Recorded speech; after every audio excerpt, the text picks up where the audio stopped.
Oi, alunos, tudo bem? Espero que sim. Sou o professor Cristiano Souza, de História, aqui do SEMEAC, e eu trago para vocês uma aula super interessante da nossa formação geral básica. Olha esse tema que legal, revoltas sociais e políticas na história do Brasil. E o nosso foco aqui é o Brasil colonial. Exatamente, o Brasil ainda quando era colônia de Portugal. O nosso território ainda sob a colonização portuguesa. Tiveram várias revoltas aqui, não é? Os colonos, os que estavam aqui, os nativos, começavam então a protestar, a manifestar a sua insatisfação com o domínio português. Vem comigo que eu vou te apresentar as principais. Veja só. Revolta de Beekman, no Maranhão. Pessoal, essa revolta, a revolta de Beekman, que ocorreu aí em 1684, no Maranhão, foi motivado pelo descontentamento com a Companhia de Comércio do Estado do Maranhão.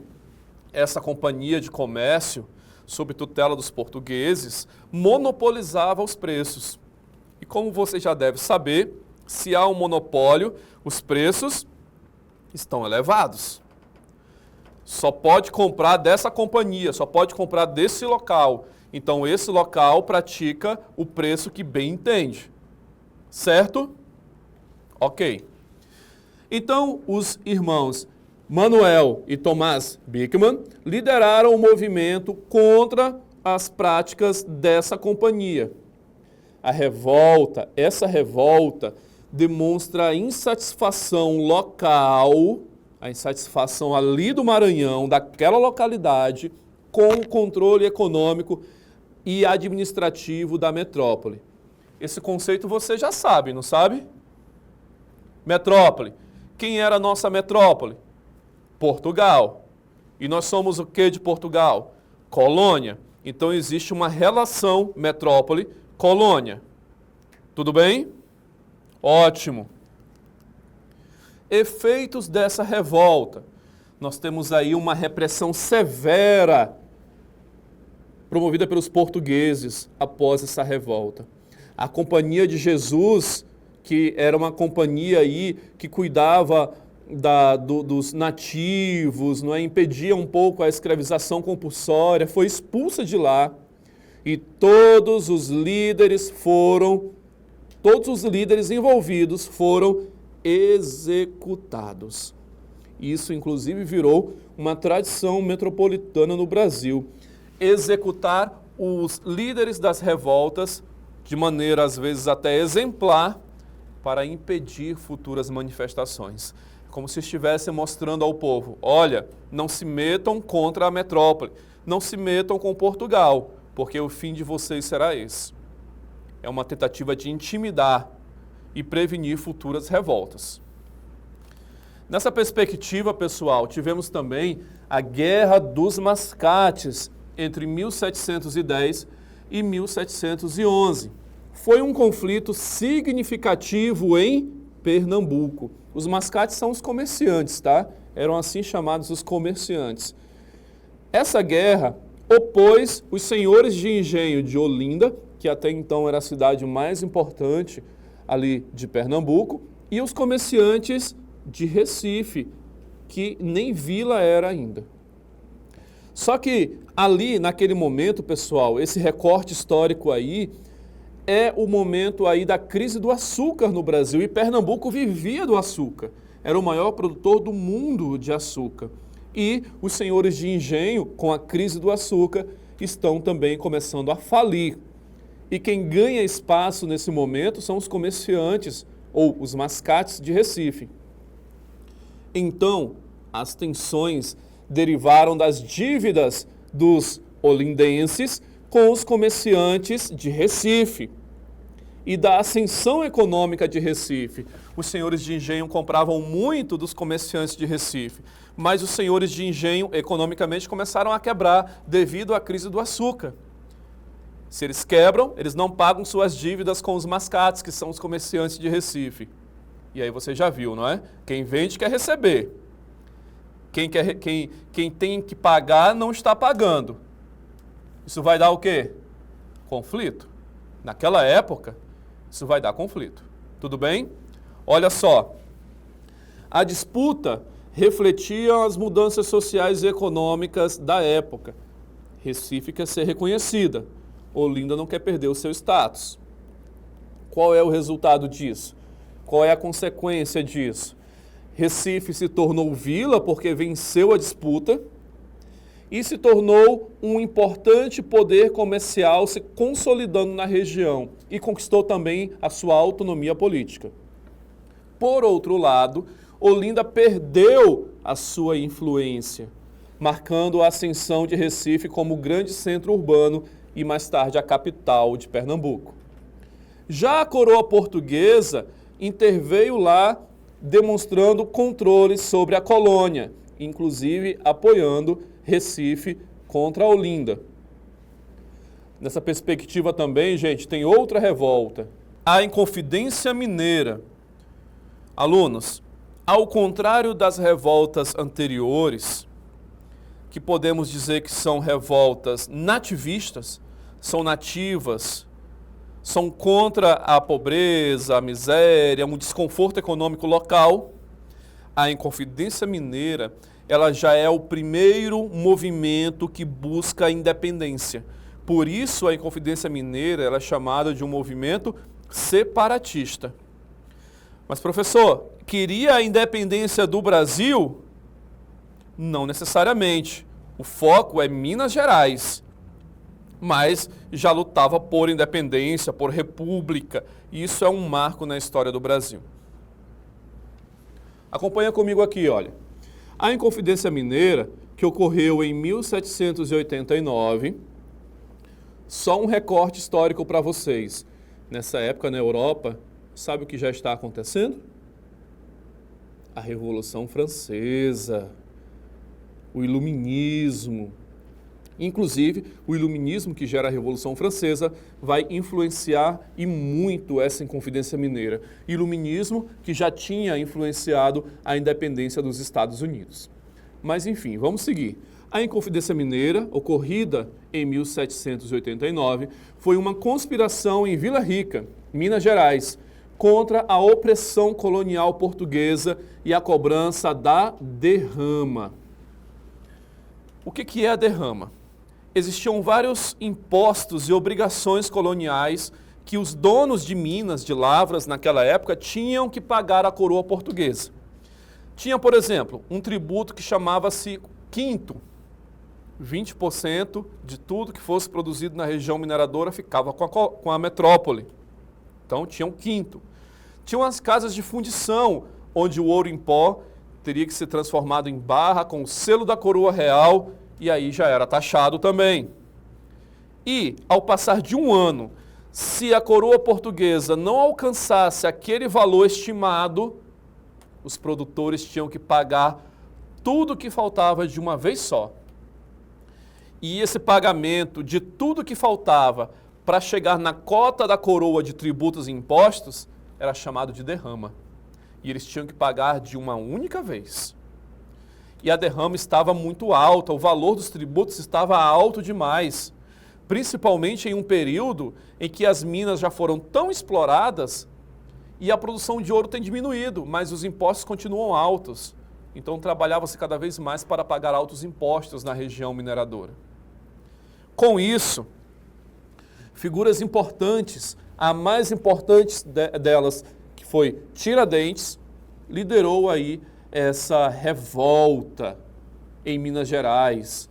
E essa revolta buscava independência e a instauração de uma república. A revolta foi delatada, resultando em prisões e na execução de Tiradentes, tornando um mártir do início do pensamento de independência aqui na colônia. Então, quais são os objetivos primários dessa revolta, da Inconfidência?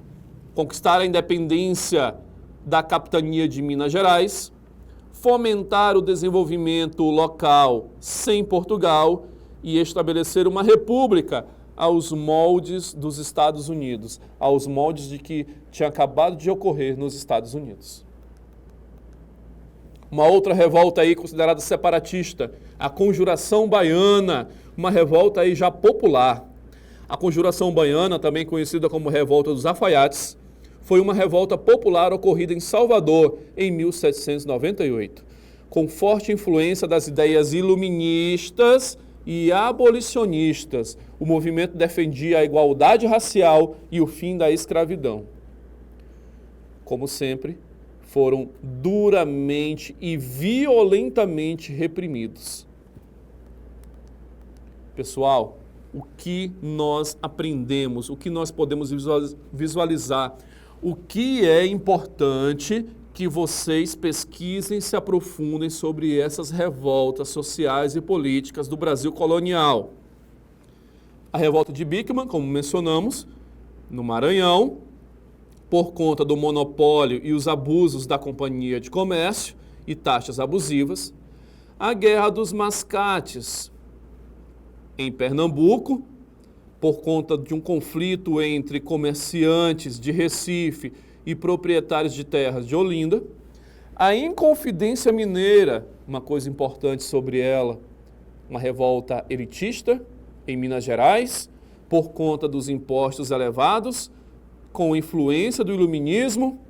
Não havia consenso sobre a escravidão, viu? Se abolia a escravidão, numa possível república naquele lugar, ou se mantinha a escravidão. Então eles não tinham consenso sobre isso.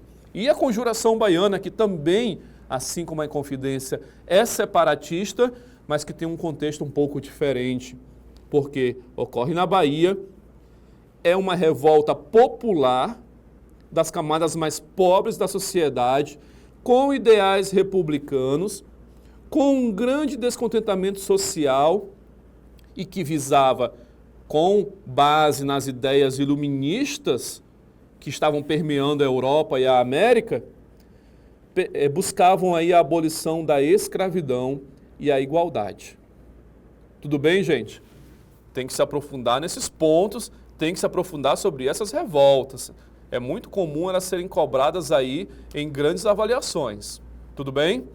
Para fixar o conteúdo que você já traz com você, que você aprendeu, relembrou aqui nesse encontro, vamos exercitar. Certo? Acompanha comigo aí na atividade número 1.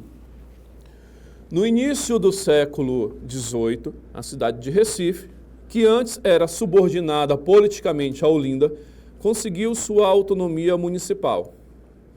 Essa conquista desagradou os senhores de engenho de Olinda, que viam os comerciantes de Recife, apelidados de mascates, como inferiores. A Guerra dos Mascates reflete, alternativa A, um movimento separatista liderado por comerciantes estrangeiros. B, um conflito de interesses entre aristocratas agrários e comerciantes portugueses. C, uma revolta de caráter popular contra o aumento de impostos régios. D, uma tentativa dos jesuítas de expulsar os comerciantes da região. Letra E, a reação do exército colonial contra uma invasão estrangeira. Qual é a alternativa correta, alunos? Vamos lá. Qual é a alternativa correta, alunos? Tá fácil, não tá?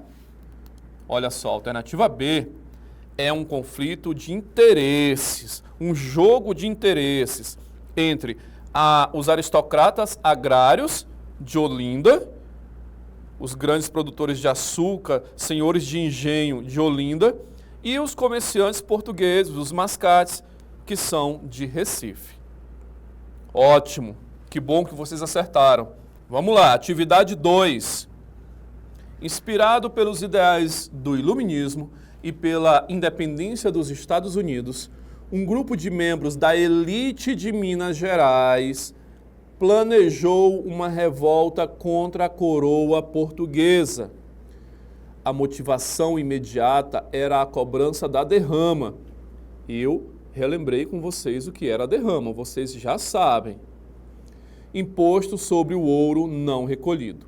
Nesse cenário, é correto afirmar que a Inconfidência Mineira, Alternativa A, visava instalar uma monarquia absolutista na capitania. B, contou com ampla mobilização de camadas populares, especialmente escravizados. C, foi liderada pelos jesuítas e padres da região mineradora. D, teve apoio militar da França e da Inglaterra. E, pretendia instaurar uma república independente em Minas Gerais. E aí, qual é a alternativa correta? Dá para, com o conhecimento, eliminar alternativas absurdas. Não dá? Acompanha comigo a letra A. Visava instalar uma monarquia absolutista na capitania, ou seja, ter um rei ali naquela região? Claro que não, hein? Muito pelo contrário, né? Não é à toa que é chamado de revolta separatista. B, contou com ampla mobilização das camadas populares, especialmente escravizados. Falei para vocês durante a aula que não havia consenso nessa revolta sobre a abolição da escravidão e que é uma revolta de elite. Observa na questão, se é a elite que comanda e que leva a cabo essa revolta, por que vai ter camadas populares? Uma coisa não condiz com a outra, por isso, tchau, letra B. Olha a letra C. Foi liderada pelos jesuítas e padres da região mineradora. Você lembra em algum momento de ter visto a religião ou o catolicismo fervendo aí dentro dessa revolta? Não, né? Então, tchau, letra C. Olha a letra D. Teve apoio militar da França e da Inglaterra. Que nobres esses países. A França estava mergulhada na Revolução Francesa, né? Não tinha chance de ajudar ninguém. A única inspiração que veio de lá foi o iluminismo, que é uma corrente teórica. Então, não teve apoio militar de ninguém. Isso nos leva a qual alternativa? Olha aí, alternativa E. Pretendia instaurar uma república independente em Minas Gerais. Viu? Com o conhecimento e um pouco de astúcia, dá para, numa questão, eliminar os distratores que não condizem com a resposta correta. Maravilha! Por fim, questão 3. A Conjuração Baiana, também conhecida como Revolta dos Alfaiates, teve características distintas em relação à Inconfidência Mineira. O movimento baiano contou com maior participação popular e com propostas sociais mais radicais, como a abolição da escravidão e igualdade racial. Nesse sentido, podemos afirmar que a Conjuração Baiana, letra A, defendia o retorno da família real portuguesa à metrópole. B, tinha forte base elitista e defendia interesses dos senhores de engenho. C, propunha a independência da Bahia com um governo democrático e igualitário. D, era financiada por comerciantes franceses e ingleses. E, pretendia manter a escravidão como base da economia local. Qual é a alternativa correta? Muito bem, letra C. Propunha a independência da Bahia com um governo democrático e igualitário. Uma república, buscavam também uma república na região da Bahia. Espero que vocês tenham gostado, que vocês tenham relembrado muito desse conteúdo, que é um conteúdo muito importante. Aprofundem-se, assistam novamente, assistam outras coisas, aprofundem aí pela internet, por obras, mas estudem bastante esse conteúdo que é muito importante. E eu espero ver você em breve em uma próxima aula. Até mais, tchau!